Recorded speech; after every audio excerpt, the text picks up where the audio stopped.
Hi everybody, welcome again to Champion Trading. What we're showing you today, this is a reconditioned Garvey tabletop chain conveyor. It's carrying a 4.5-inch wide chain. That's the Rex 820 style chain. 4.5 wide, of course. Conveyor is made by Garvey, which is one of our favorites.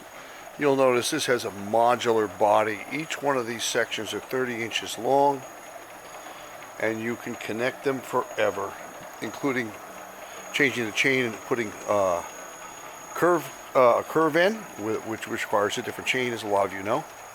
Adjustable legs, single section rails.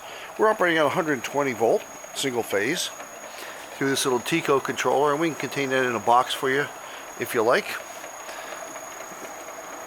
Adjust your speed. They do work differently. We're at 15 hertz right now. And after a minute or so holding it in, it starts going up. You can see the speed going up right now. We haven't programmed it yet, so that's why it's inching up very slowly. We have everything in our stock for process and packaging, so we do hope you'll visit our website at www.champtrading.com. And we look forward to hearing from you. Thanks for joining us for this video today.